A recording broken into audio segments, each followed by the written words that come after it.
Hello student, आज मैं आपको पढ़ाऊंगा इक्विवेलेंट रेजिस्टेंस से रिलेटेड कुछ प्रॉब्लम्स। हम इसमें क्यूब से रिलेटेड क्वेश्चन सबसे पहले डिस्कस करते हैं। ठीक है,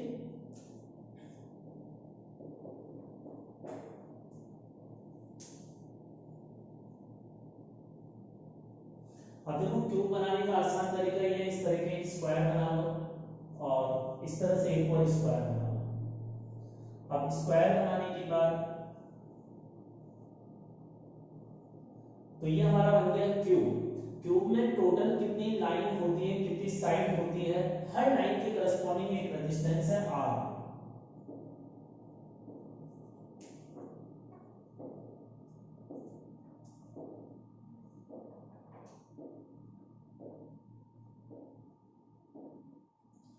तो ये सारे रेजिस्टेंस आर के इक्वल हैं। देखो यहाँ पर टोटल 12 रेजिस्टेंस है, हमें इनका इक्विवेलेंट निकालना है और हर रेजिस्टेंस आर के बराबर है। अब इक्विवेलेंट का आंसर क्या होगा ये इस चीज पर डिपेंड करेगा कि हमें इक्विवेलेंट किन दो पॉइंट के बीच निकालना है।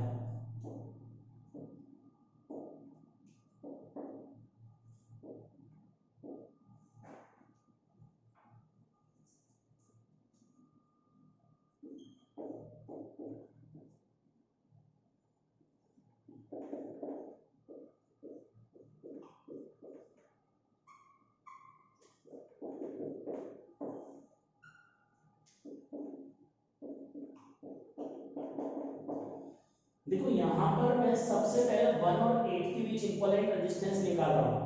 1 और 8 इस क्यूब में सबसे ज्यादा डिस्टेंस पर जो दो पॉइंट है वो है। अगर मैं इस क्यूब की लेंथ l के बराबर लूं तो 1 और 8 पॉइंट के बीच की डिस्टेंस क्या होगी, l इंटू रूट 3 के बराबर।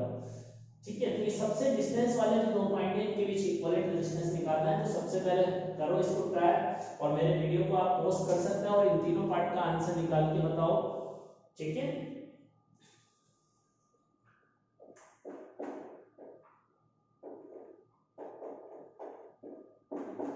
अब देखिए फर्स्ट पार्ट का सॉल्यूशन। मुझे 1 और 8 के बीच इक्विवेलेंट रेजिस्टेंस निकालना है, तो 1 और 8 के बीच एक इमेजिनरी बैटरी जुड़ी हुई कंसीडर करेंगे।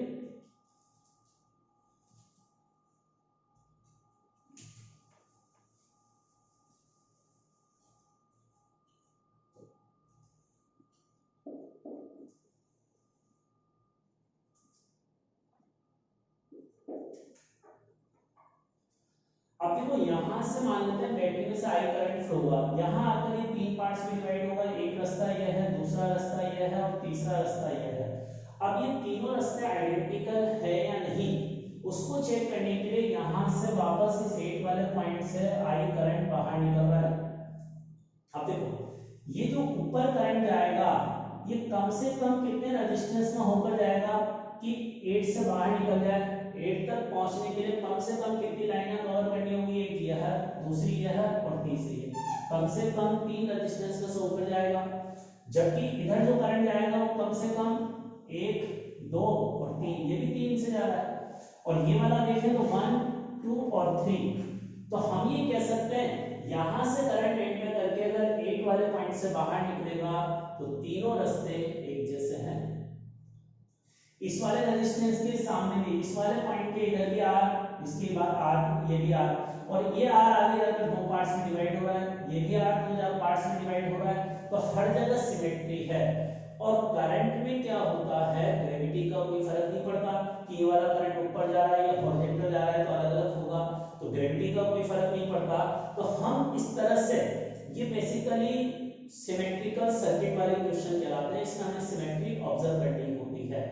तो अगर यहां से मैं करंट देखूं तो इन तीनों रास्तों में करंट तीन पार्ट्स में डिवाइड होगा, तो तीनों में इक्वल इक्वल डिवाइड होगा। तो अब इस वाली ब्रांच में करंट कितना आएगा, I/3, इसमें भी I/3 और इसमें भी I/3। क्लियर? अब ये करंट डिवाइड होने के बाद जैसे अब यहां ये टोटल करंट था I, वापस इन तीन रास्तों में से बराबर बराबर करंट आएगा और टोटल मिलकर I होगा, तो इसमें भी I/3 जाएगा, इसमें भी I/3 और इसमें भी I/3। इस तरह से हमने करंट डिवाइड कर लिया।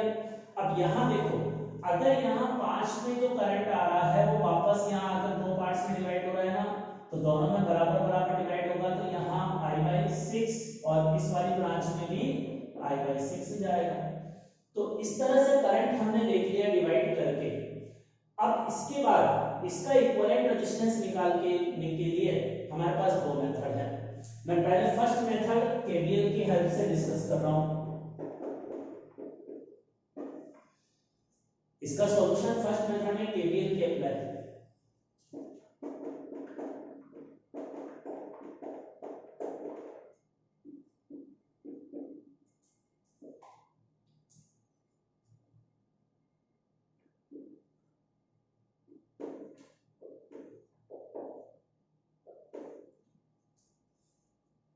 देखो केवीएल हम यहां से अप्लाई कर रहे हैं 1 से लेकर 5, 5 से 7, 7 से 8, 8 से बैटरी से होते हुए वापस 1 पर आएंगे। इस आउटर मोस्ट लूप में हम केवीएल अप्लाई कर रहे हैं।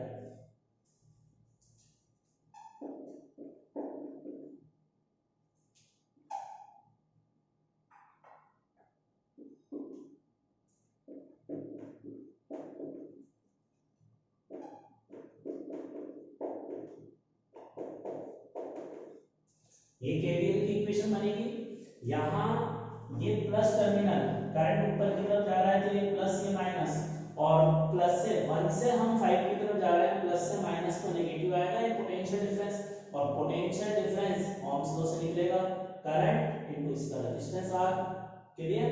तो करंट I/3 इनटू रेजिस्टेंस, और रेजिस्टेंस तो सबका सेम है, इसमें करंट है I/6, इसमें है I/3। फिर यहां से चलते हुए हम बैटरी पर आए तो माइनस से प्लस जाएंगे तो वोल्टेज बढ़ रहा है ना, तो इस वोल्टेज को प्लस में लिखेंगे। अब इसको अगर सॉल्व करते हैं तो क्या आ जाएगा यहां से,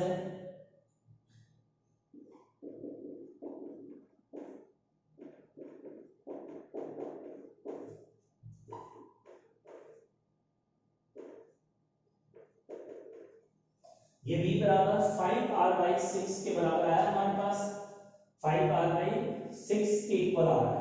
अब आफ्टर दैट देखो हमें 12 रेजिस्टेंस का इक्विवेलेंट निकालना है, तो इक्विवेलेंट निकालने के लिए सारे रेजिस्टेंस को एक सिंगल रेजिस्टेंस से रिप्लेस करो।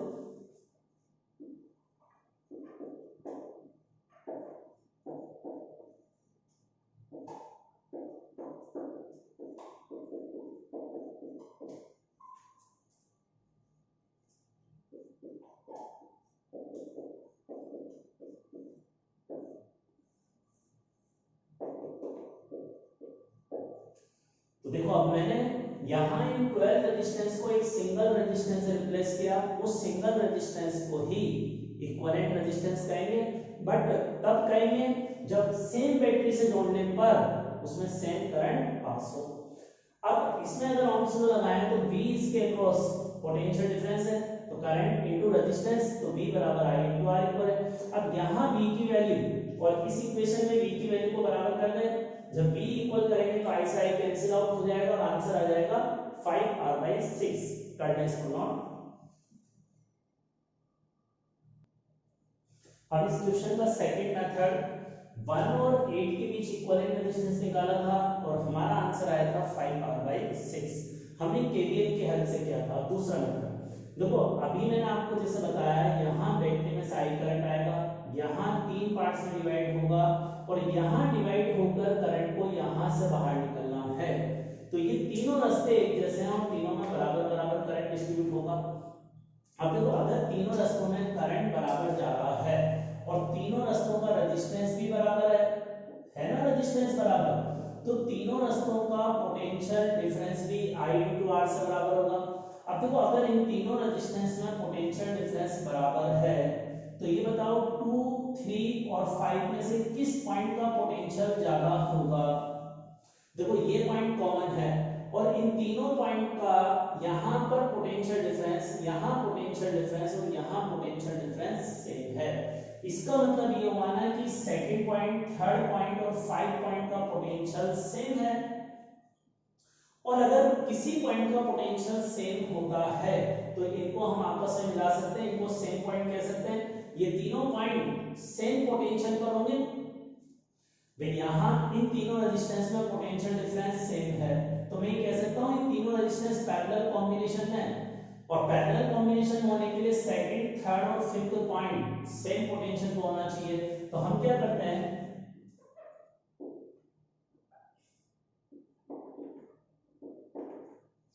ये तीनों पॉइंट को मैंने एक सिंगल पॉइंट से रिप्लेस कर दिया और यहां पर ये तीनों रेजिस्टेंस पैरेलल में आर आर और आर, तो इनका इक्विवेलेंट क्या आएगा, R/3। ठीक है। इसी तरह से आउटपुट सर्किट में देखो, इस वाले रेजिस्टेंस में, इसमें और इसमें करंट बराबर जा रहा है। अगर करंट बराबर जा रहा है तो इन तीनों रेजिस्टेंस में भी वोल्टेज सेम होगा, और अगर इन तीनों में वोल्टेज सेम है तो कौन कौन से पॉइंट का पोटेंशियल सेम आएगा। जैसे इनपुट में देखा था वैसे आउटपुट में बताओ कौन कौन से पॉइंट का पोटेंशियल सेम होगा। इस वाले का, इसका नाम क्या था, 4, 6 और 7, तीनों पॉइंट का पोटेंशियल सेम है। वो तीनों पॉइंट यहां बना देता हूं, 4, 6 और 7, और 8 वाला पॉइंट यहां पर है। इस सर्किट को मैंने इस तरह से रिप्लेस कर दिया। अब यहां जो ये तीनों रेजिस्टेंस है, ये तीनों पैरेलल में, तो इन तीनों का इक्विवेलेंट कितना हो गया, R/3 के बराबर। अब देखो मेरे पास टोटल इस ट्यूब में 12 रेजिस्टेंस है, उन 12 में से 3 रेजिस्टेंस को मैंने यहां कंसीडर करा, 3 को यहां कंसीडर किया, 6 रेजिस्टेंस हो गए। अब बचे 6, और जितने भी 6 रेजिस्टेंस बने ना, जो बचे हैं इन दो पॉइंट के बीच में जुड़े हुए हैं, तो सारे 6 रेजिस्टेंस जो इन दो पॉइंट के बीच में जुड़े हुए हैं वो सारे पैरेलल में, और पैरेलल में अगर हैं तो उनका इक्विवेलेंट क्या होगा, 6 आइडेंटिकल रेजिस्टेंस अगर पैरेलल में होंगे तो उनका इक्विवेलेंट R/6। अब ये R/3, ये R/6 और ये R/3 किस कॉम्बिनेशन में, सीरीज में, तो इक्विवेलेंट रेजिस्टेंस कितना आ गया, 1 और 8 के बीच।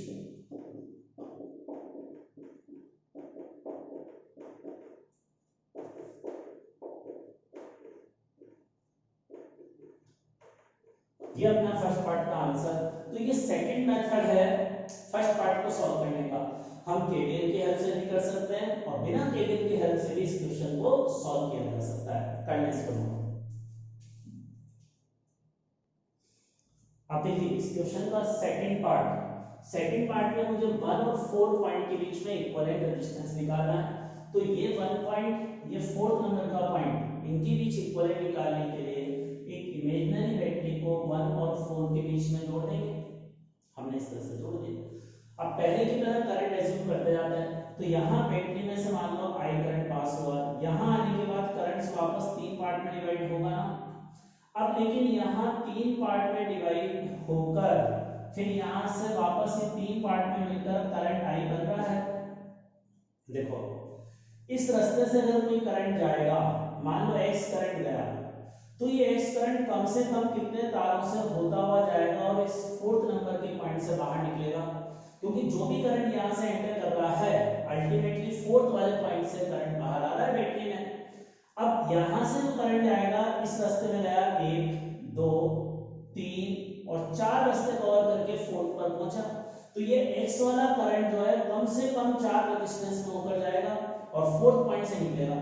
लेकिन यहाँ जो 3 में रेजिस्टेंस में करंट जा रहा है, मान लो Y, ये Y यहाँ से Y गया और यहाँ से एक Y गया और फिर यहाँ से बाहर निकल गया। तो इस Y वाले करंट को कम से कम 2 रास्ते चलने पड़ रहे हैं और X वाले करंट को कम से कम 4 रास्ते चलने पड़ रहे हैं। तो डेफिनेटली ये वाला रास्ता और ये वाला रास्ता अलग अलग है, इन दोनों में करंट सेम नहीं होगा। क्लियर। अब इस वाले रास्ते में देखें, इसमें करंट मान लें Z।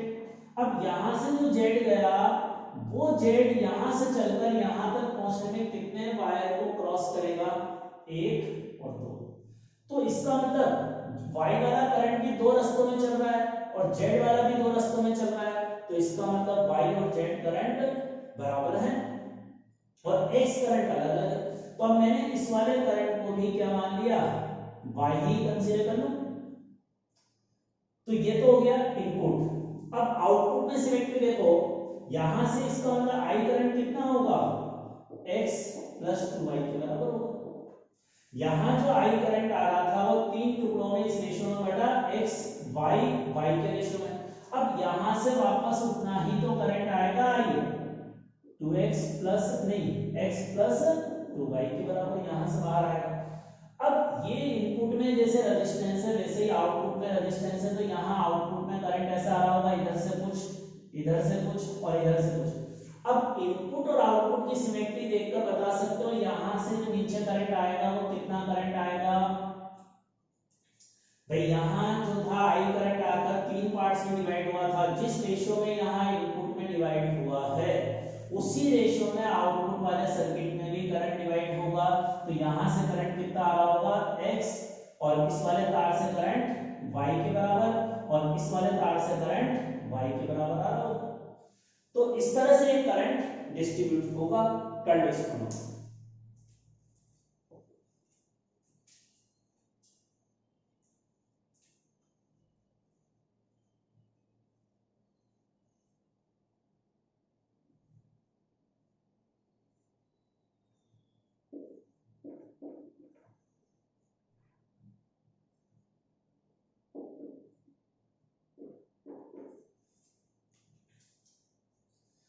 अब देखो अभी मैंने ये प्रूव किया कि यहाँ इस वाले वायर में अगर वाई करंट जाता है तो इस वाले वाई वायर में भी वाई करंट फ्लो होगा।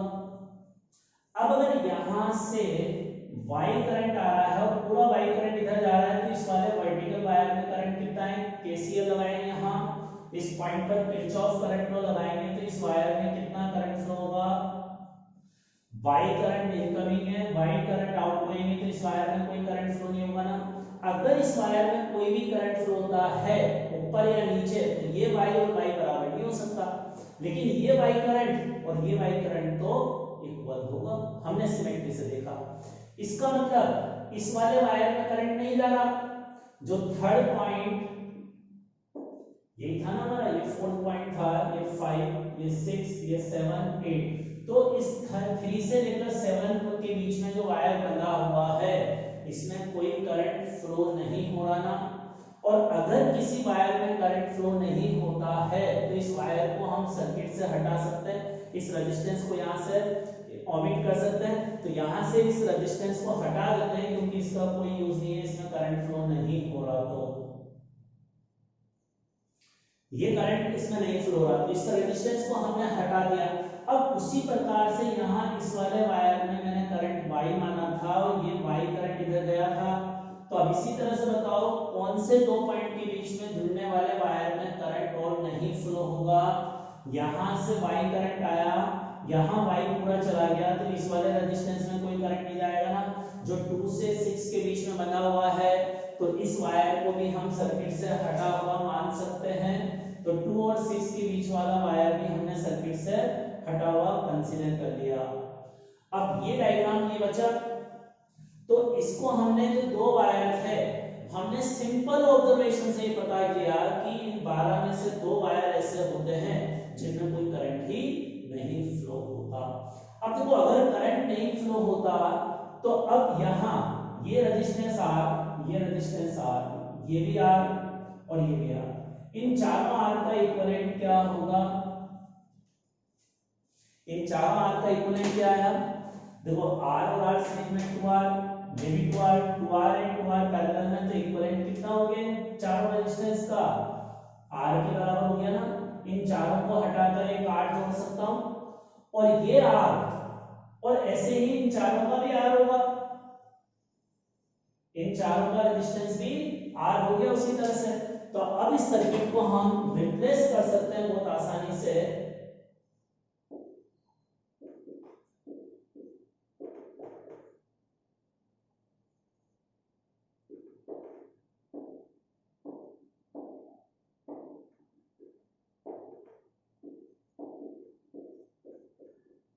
ये हमारा सर्किट हो गया।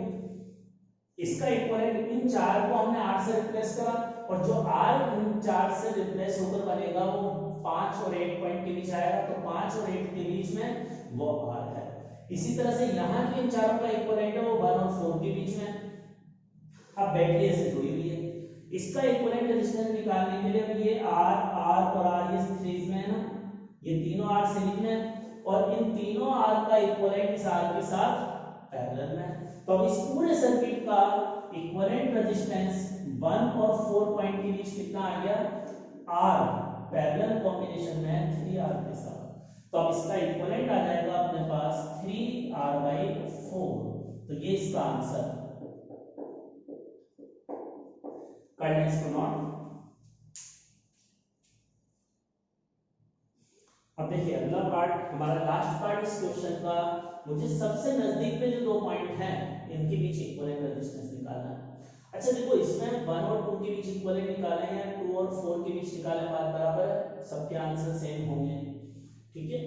और इसी तरह से अगर 2 एंड 5 के बीच में निकालेंगे तो बी पार्ट का आंसर है, क्योंकि 2 और 5 के बीच की डिस्टेंस कितनी है, मिनिमम L√2, तो उसका आएगा 3r/4 के बराबर।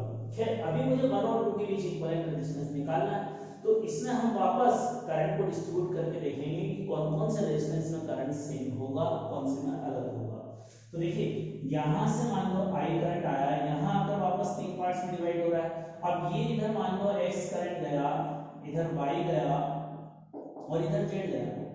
अब यहां से एंटर करके सारे करंट को यहां से बाहर निकलना है, तो Z वाले करंट को तो केवल एक रास्ता ही ट्रेवल करना पड़ा ना, यहां से चलकर यहां पहुंचने के लिए एक ही तार को क्रॉस करना पड़ा।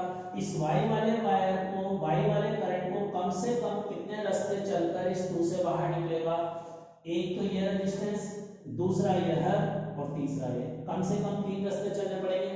तो डेफिनेटली हम कह सकते हैं Y और Z में कोई सिमेट्री नहीं है, तो Y और Z बराबर नहीं होंगे। अब इधर वाला जो करंट है X, Y को कितने रास्ते चलने पड़े थे, 1 2 और 3। अब इस X को बताओ कम से कम कितने रेजिस्टेंस चलने पड़ेंगे, 1 2 और 3। तो इसका मतलब X को भी 3 चलने पड़ रहे हैं, Y को भी 3 चलने पड़ रहे हैं, तो मैं ये कह सकता हूं ना X और Y बराबर है। तो इस Y को भी मैं X मान सकता हूं, चलो Y को भी X मान लिया। अब क्या हुआ, यहां से आने वाला टोटल करंट जो I है 2x + Z हुआ। अब ये इनपुट में टुकड़े किए थे, आउटपुट में भी ऐसे टुकड़े कर ले। अब ये आउटपुट वाला पॉइंट, यहां से I करंट निकलेगा तो I भी 2x और Z में होकर आएगा ना, और यहां से तो Z आ ही रहा है, यहां से तो Z आ ही रहा है, तो इधर से कितना आएगा x, और इस वाले तार में से भी x के बराबर करंट फ्लो होगा। आगे बात समझ में। अब देखो तो आसान काम हो गया हमारा क्वेश्चन। देखिए आसान कैसे हो गया, इस वाले रेजिस्टेंस में करंट और इसमें रेजिस्टेंस में करंट सेम है, तो बताओ कौन से दो पॉइंट का पोटेंशियल सेम होगा। इस रेजिस्टेंस में और इसमें पोटेंशियल करंट सेम है, रेजिस्टेंस तो सेम है ही, तो पोटेंशियल डिफरेंस सेम है दोनों रेजिस्टेंस में, तो 3 और 5 पॉइंट का पोटेंशियल बराबर होगा। 3 और 5 का पोटेंशियल बराबर है, तो इन दोनों को सेम पॉइंट बना है। अब इसका हम एक सिंपल डायग्राम बना रहे हैं जिसमें हमें बहुत आसानी से नजर आएगा कि कौन से रेजिस्टेंस सीरीज में है, कौन से पैरेलल में है।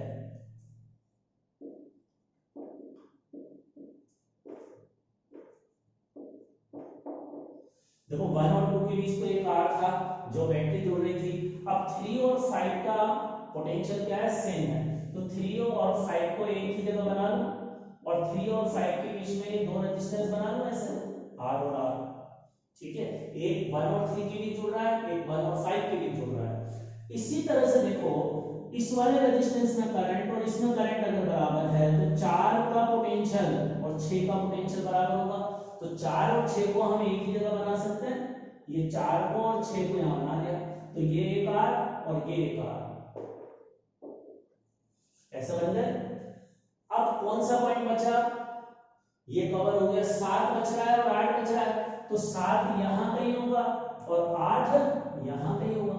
अच्छा देखो यहां 5 और 7 के बीच भी एक रेजिस्टेंस है और 3 इसके बीच भी, तो यहां भी दो रेजिस्टेंस है ना, एक तो 3 और 7 के बीच जुड़ रहा है, एक 5 और 7 के बीच जुड़ रहा है, तो दोनों को यहां बना लो यार। ऐसे यहां भी दो है R R। डायग्राम क्लियर हुआ। अब कितने रेजिस्टेंस में टोटल काउंट कर चुका हूं, टोटल 12 है ना, 2 2 4 6 8 कवर कर चुका हूं, और एक ये 9 हो गए, और एक 7 और 8 के बीच में जुड़ रहा है 10 हो गए ना 10। अब बचे दो, और बचे हुए दो कहां है, यहां पर है, आ रहे हैं नजर, ये बचे हुए दो यहां पर रेजिस्टेंस है, तो हमने इसका सिंपल डायग्राम ये बना दिया। हालांकि ये भी डिफिकल्ट नजर आ रहा है, खूब सारा अजीब सा डायग्राम बना दिया, लेकिन है सिंपल, करना इसको नॉट। अब इसके बाद हम इक्विवेलेंट की बारी करें। जो r और r है इन सबको तो r/2 हो जाएगा ना, ये r/2, ये r/2, ये r/2, ये r/2, ये r/2। तो अब इसका सिंपल डायग्राम बना दूं, चलो देखो।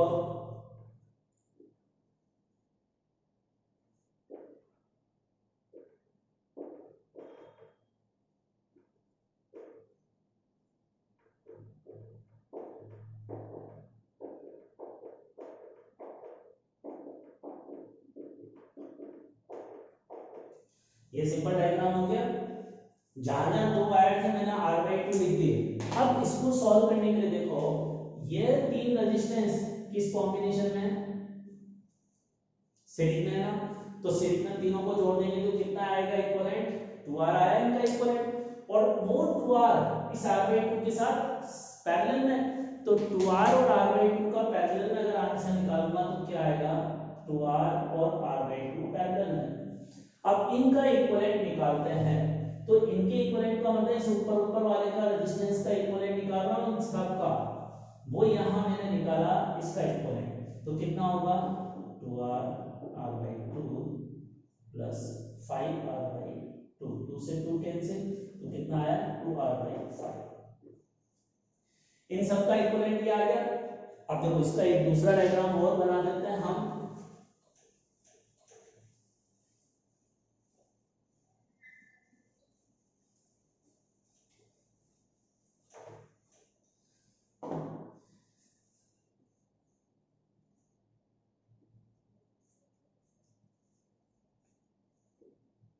यहां क्या जोड़ूंगा 2r/5, और यहां हमारा एक r/2 है, एक r/2 यहां पर है, एक r यहां है, और यहां एक बैटरी है। अब ये सर्किट बचा मेरा। अब ये सर्किट बचा तो ये तीनों तो किस कॉम्बिनेशन में हो गए, सीरीज में, और उन सीरीज में इन सब का इक्विवेलेंट इसके साथ पैरेलल में। तो पूरे सर्किट का जो इक्विवेलेंट 1 और 2 के बीच निकालना था वो क्या होगा, r पैरेलल में किसके साथ, r/2 plus 2r/5 plus r/2। बस अब इसको सॉल्व कर लेंगे, वो अपना आंसर होगा। कीजिए इसको सॉल्व, मैं देख लेता हूं कहीं मैंने मिस्टेक तो नहीं की, नहीं लगी मुझे।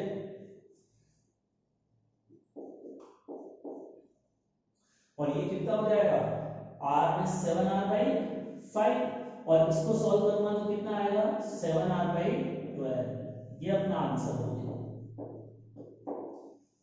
तो ये क्यूब वाला क्वेश्चन कंप्लीट, करना इसको नोट।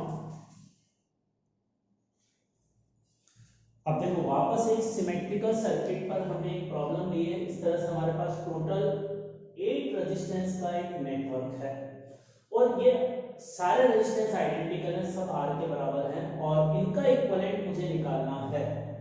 और मैंने आपको बताया था इक्विवेलेंट तीन दो पॉइंट के बीच निकालना है, आंसर उस पर डिपेंड करता है। तो फर्स्ट पार्ट में A और C के बीच निकालना है, सेकंड पार्ट में A और B के बीच निकालना है, और थर्ड पार्ट में A और O पॉइंट के बीच में इक्विवेलेंट निकालना है। तो हम सबसे पहले फर्स्ट पार्ट को सॉल्व करते हैं।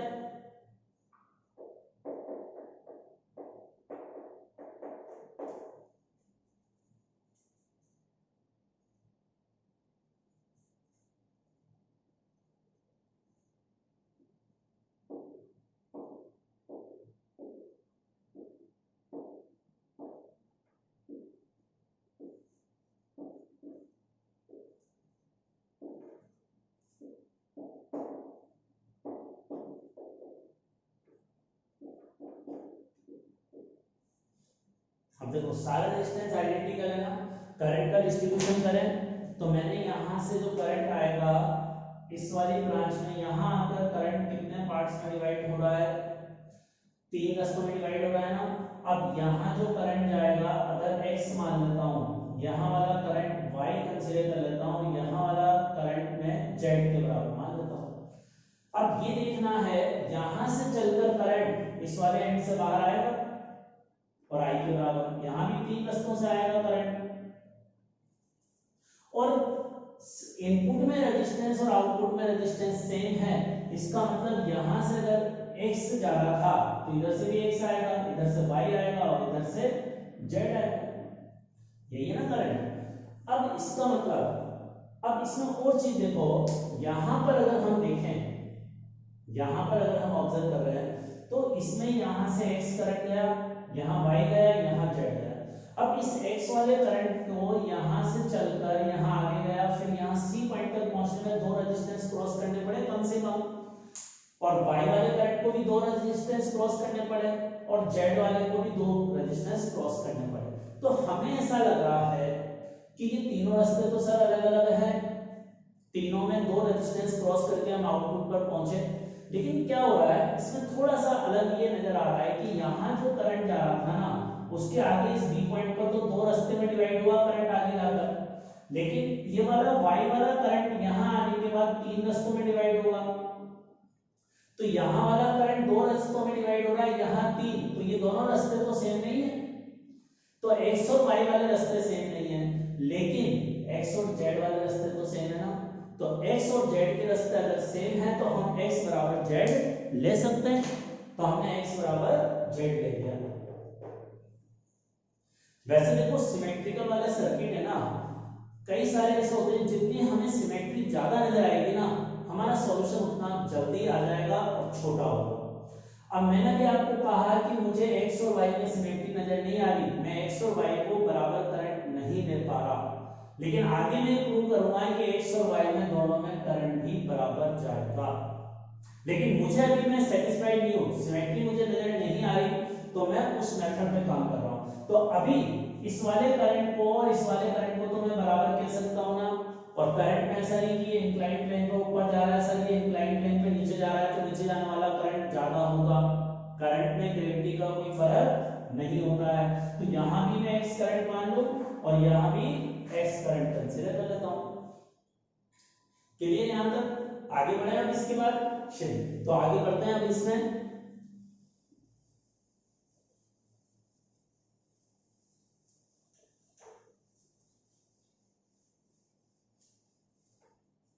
अब देखो इस वाले रेजिस्टेंस में और इसमें करंट बराबर है, रेजिस्टेंस भी दोनों बराबर है, तो अगर इन दोनों में करंट बराबर है तो बता सकते हो कौन से 2 पॉइंट का पोटेंशियल सेम होगा। अगर इस रेजिस्टेंस में करंट और इस रेजिस्टेंस में करंट सेम है तो कौन से 2 पॉइंट का पोटेंशियल सेम होगा, B और D का पोटेंशियल सेम होगा ना। तो B और D को हम सेम बना सकते हैं, तो इसका मतलब है इस B पॉइंट को उठाकर B पर रख दूं या B को उठाकर D पर रख दूं। तो अब इसको बोलते हैं फोल्डिंग मेथड। तो इस पूरे सर्किट को हम फोल्ड कर रहे हैं, ऐसे समझो।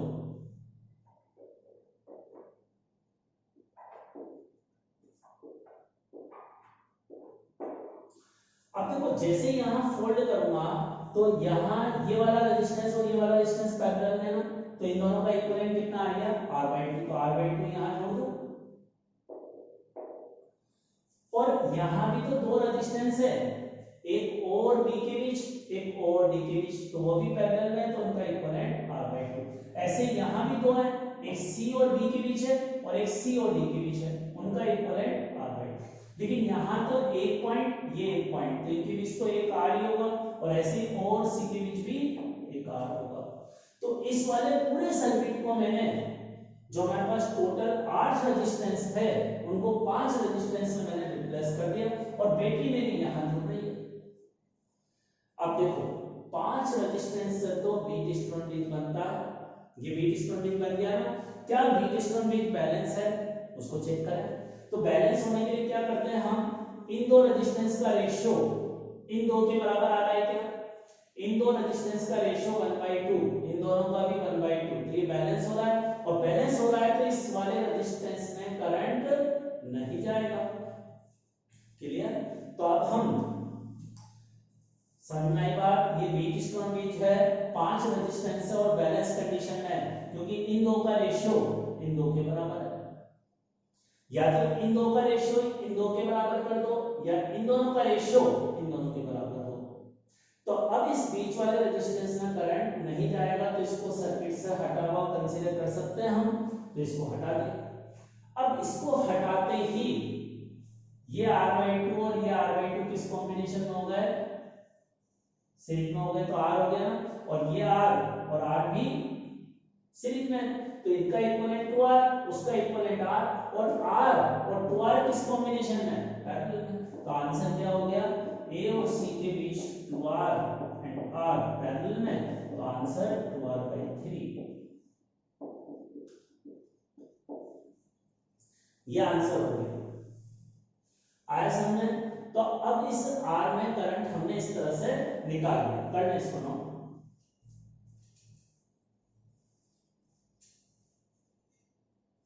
अब देखो इसको जो मैं एक तरीका आपको बता रहा था कि मुझे एक्स और वाई करंट अलग अलग नजर आ रहे थे, मैंने अलग अलग माना, बट एक्चुअल में एक्स और वाई भी बराबर होंगे। उसका रीजन है इस वाले वायर में करंट नहीं गया ना, और इसमें करंट में वायर में करंट नहीं गया, तो इस ओबी वाले वायर में करंट नहीं जाएगा, और ओबी में करंट नहीं जाने का मतलब देखो यहाँ एक्स करंट जा रहा है, और ये तो ऐसे भी समझ सकते थे, दूसरा तरीका समझो, यहां से एक्स करंट जा रहा है, तो इसका दूसरा मेथड बताता हूं मैं, सेकंड मेथड। देखो सेकंड मेथड में हम ऐसे सॉल्व करेंगे, यहां से एक्स करंट जा रहा है और ये एक्स पूरा इधर गया, तो इस वाले वायर में करंट नहीं जाएगा, तो इसको सर्किट से हटा हुआ मान सकता हूं, ये मान लिया। इसी तरह से यहाँ एक्स जा रहा है, ये एक्स पूरा इधर फ्लो हो गया, तो इस वाले वायर में भी करंट नहीं गया, इसमें भी करंट नहीं गया। अब दोनों में अगर करंट नहीं गया तो तब कॉम्बिनेट मेथड यूज करो, ये आर और आर किस कॉम्बिनेशन में, सीरीज में 2r, ये दोनों भी सीरीज में 2r, ये दोनों भी सीरीज में 2r, और 2r एंड 2r किसमें, पैरेलल में, तो आंसर हो गया 2r/3। ये पूरा आंसर आसानी से ऐसे। अब देखो सेकंड पार्ट यह है क्वेश्चन का, एक चीज मैं बता दूं, जो सेकंड और थर्ड पार्ट इस क्वेश्चन का है ना, वो नीट वाले स्टूडेंट के लिए नहीं है। ये थोड़े से दोनों पार्ट डिफिकल्ट है, कि आईआईटी एडवांस और आईआईटी मेन के हिसाब से दोनों पार्ट हैं, लेकिन नीट में इस लेवल के क्वेश्चन नहीं आते हैं। फर्स्ट पार्ट तक नीट लेवल का क्वेश्चन है, बट सेकंड और थर्ड पार्ट नीट लेवल का क्वेश्चन नहीं है। अब सेकंड पार्ट में मुझे ए और बी के बीच में इक्विवेलेंट रेजिस्टेंस निकालना है। अब अगर यहाँ बैटरी से करंट मानूंगा तो यहाँ 3 पार्ट्स में डिवाइड होगा, और तीनों रास्ते यहाँ से करंट चलकर यहाँ निकलने के लिए तीनों रास्ते अलग अलग हैं, तीनों में करंट अलग अलग होगा, यहाँ कोई सिमेट्री नहीं है। मैं तीनों में करंट अलग अलग है, तो कोई से 2 पॉइंट का पोटेंशियल सेम नहीं मान सकता, और नहीं मान सकता तो इस सर्किट को रिड्यूस नहीं कर सकता। यहाँ कोई से भी ऐसे 2 रेजिस्टेंस नहीं है जिनमें करंट जीरो हो, जिनमें रेजिस्टेंस में करंट जीरो हो। तो खैर फिर भी हम इस क्वेश्चन को सॉल्व करेंगे किसी किसी नए अप्रोच से। तो देखिए यहां से आई करंट आया, इस रास्ते में मान लो एक्स गया, इसमें वाई गया, और इसमें जेड करंट गया। मान लिया मैंने तीनों रास्तों में करंट अलग अलग हुआ। अब इनपुट और आउटपुट में सिमेट्री देखें, यहां से वापस ये करंट आई निकलेगा, यहां से एक्स करंट आ रहा है, तो यहां से कितना आएगा, वाई आएगा ना, और इधर से जेड आएगा। इनपुट और आउटपुट में सर्किट में सिमेट्री है, तो जैसे इनपुट में करंट 3 पार्ट्स में डिवाइड हुआ था, उसी तरह से आउटपुट में भी 3 पार्ट में करंट मिलकर सेम करंट जाएगा। अब इसकी सिमेट्री आपको ऐसे देखनी है कि यहां से जो y करंट था, सॉरी यहां से z करंट आया, अब ये z यहां आकर वापस 2 पार्ट में डिवाइड होगा। अब यहां से मान लेते हैं इधर करंट गया, z का भी कोई p करंट मान लेते हैं, तो इस वाले वायर में जाएगा z - p। अब z - p अगर इसमें गया, इस वाले वायर में z - p के बराबर गया, यहां से p करंट आ रहा है और इधर जा रहा है z, इधर z जा रहा है ना, तो इधर से करंट कितना आना चाहिए कि ये मिलकर यहां से करंट अगर z - p फ्लो होगा, इस पॉइंट पर अगर जंक्शन लो लगाऊंगा तो इन तीनों करंट का एल्जेब्रिक सम 0 होने के लिए इस वाले वायर में z - p करंट होगा, क्योंकि z - p में p ऐड करूंगा तो z बन जाएगा। आ रही मेरी बात समझ? इसका मतलब क्या हुआ, इसका मतलब देखो यहां से जो आने वाला y करंट है वो यहां आकर 3 रास्तों में मिलता, लेकिन यहां वाला y करंट आप देखो तो ये पूरा y ऐसे कैसे जा रहा है ना घूमकर, और यहां से आने वाला z - p पूरा का पूरा ऐसे घूमकर जा रहा है। तो ये आपस में जुड़े हुए हैं, लेकिन जुड़े हुए होते हुए भी आपस में जुड़े हुए नहीं है। ये सर्किट इस तरह से है, जो करंट का डिस्ट्रीब्यूशन हुआ, इस वाले वायर में करंट और इस वाले वायर में करंट बराबर जा रहा है, इस वाले वायर में और इस वाले वायर में करंट बराबर जा रहा है।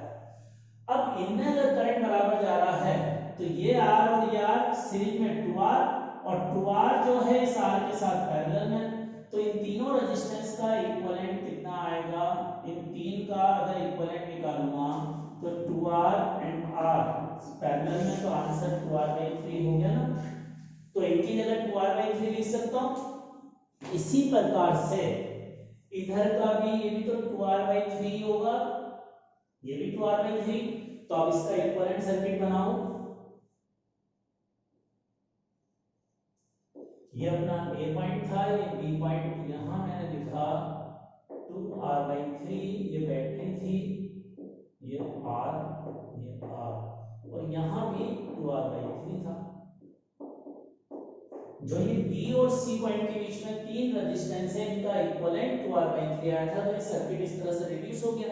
अब इस सर्किट को सॉल्व करना बहुत आसान है मेरे ख्याल से। ये R 2R/3 और R किस कॉम्बिनेशन में, सीरीज में, तो तीनों का इक्विवेलेंट, अब मुझे ए और बी पॉइंट के बीच इक्विवेलेंट निकालना है।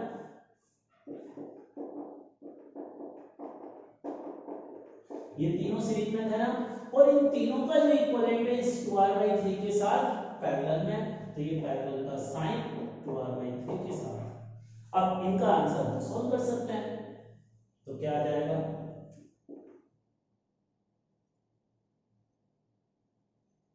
2 6 8R/3 और यह 2R/3।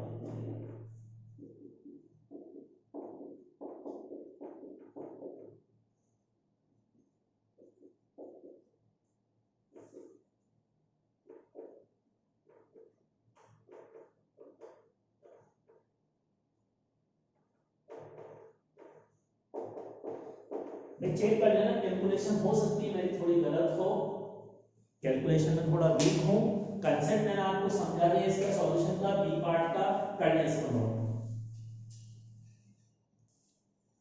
अब देखो इस क्वेश्चन का लास्ट पार्ट, ये भी डिफिकल्ट पार्ट है आईआईटी के पॉइंट ऑफ व्यू से।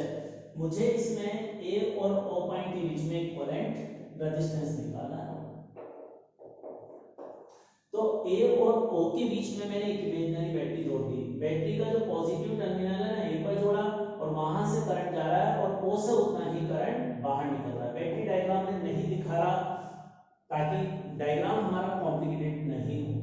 अब यहां से ए पॉइंट पर जो करंट आएगा वो यहां आने के बाद तीन पार्ट्स में डिवाइड होगा। तीनों रास्तों में मैंने करंट मान लिया एक्स वाई जेड। अब बताओ, ए से एंटर करके ओ से करंट बाहर निकल रहा है, तो एक्स वाई जेड में क्या तीनों करंट अलग अलग हैं, या कोई दो सेम है, या कोई तीनों सेम है। ए से चलकर करंट ऊपर बाहर आए, तो देखो वाई वाला करंट जो आ रहा है वो तो एक ही रेजिस्टेंस को कवर करके आ रहा है ना, और एक्स वाला करंट कम से कम दो रेजिस्टेंस को क्रॉस करके आ रहा है, जेड वाला भी कम से कम दो रास्तों को कवर करके आ रहा है, और ये एक्स आगे दो पार्ट्स में डिवाइड हो रहा है, ये जेड भी दो पार्ट में डिवाइड हो रहा है। तो इसका मतलब एक्स और जेड करंट बराबर हैं।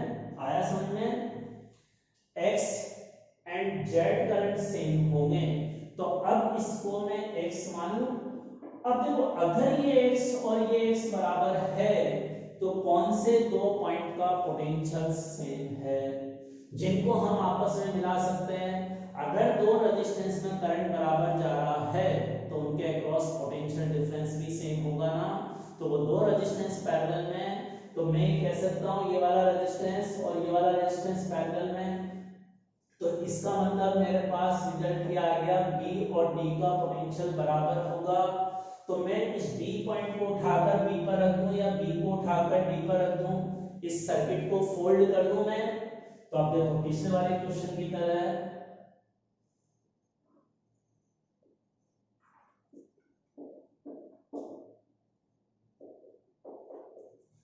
देखो अब यहां दो रेजिस्टेंस है ना, एक ए और बी के बीच, एक ए और डी के बीच, उन दोनों का इक्विवेलेंट आ गया R/2। ऐसे यहां भी दो है R/2, यहां भी दो है R/2, यहां लेकिन R ही है, ये C पॉइंट, और यहां भी एक ही रेजिस्टेंस है R, और बैटरी हमारी जुड़ रही है ए और ओ के बीच। अब देखो, मेरे ख्याल से आप इस क्वेश्चन को सॉल्व कर सकते हो। थोड़ा सा देख कर बताओ अगर बैटरी ऐसे जुड़ रही है तो कौन से दो रेजिस्टेंस आपको सीरीज या पैरेलल में नजर आ रहे हैं जिनको सबसे पहले सॉल्व करना चाहिए? तो ये दो रेजिस्टेंस आ रहे हैं नजर, इन दोनों में इधर सी में और कोई तो रास्ता है ही नहीं, तो दोनों में करंट सेम जाएगा, तो ये दोनों किसी कॉम्बिनेशन में सीरीज में है। तो इन दोनों को हटाकर इन दोनों का इक्विवेलेंट कितना हो गया? हम अगर इन दोनों का इक्विवेलेंट देखें तो R और R/2 सीरीज में है, तो 3R/2 हो गया ना। तो इन दोनों को हटाकर और BD के बीच में एक 3R/2 और जोड़ दें, तो देखो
अब देखिए इसका सॉल्यूशन हमने कैसे किया, जैसे ये दो रेजिस्टेंस सीरीज में थे, इनका इक्विवेलेंट 3R/2 आया, तो इन दोनों को हटाकर यहाँ 3R/2 जोड़ दिया। अब ये 3R/2 एंड R/2 किस कॉम्बिनेशन में है? पैरेलल में, तो पैरेलल में इनका इक्विवेलेंट निकाला तो ये आया 3R/8। अब देखो इनका जो बैटरी है यहाँ जुड़ रही है, तो इनका जो इक्विवेलेंट है, इनका इक्विवेलेंट कितना है? 7 3R/8, और ये 3R/8 जो इक्विवेलेंट इस R/2 के साथ सीरीज में है, तो R/2 और इसका इक्विवेलेंट निकालूंगा सीरीज में, तो R/2 ये आ गया 7R/8। अब जो 7R/8 है वो इस R के साथ पैरेलल में है, तो R और 7R/8 का इक्विवेलेंट 7R/15। तो ये हमारी कहलाती है प्रॉब्लम सिमेट्रिकल सर्किट की। तो ये थोड़ी सी हार्ड प्रॉब्लम होती है, इसमें हमें करंट डिस्ट्रीब्यूट करके देखना होता है कि कौन से दो पॉइंट का पोटेंशियल सेम है। जनरली इसमें सारे रेजिस्टेंस आइडेंटिकल होते हैं, और आइडेंटिकल रेजिस्टेंस होने पर हम ये कह सकते हैं अगर करंट बराबर है तो पोटेंशियल सेम होगा, तो वो रेजिस्टेंस पैरेलल में हो गए। तो करंट एज्यूम करके हमें ये पता लगाना होता है कि कौन से दो रेजिस्टेंस में करंट सेम जा रहा है, या किस रेजिस्टेंस में करंट ही नहीं फ्लो होगा, जैसे क्यूब वाले में हमने एक क्वेश्चन किया था। चलो फिर थैंक यू फॉर टुडे।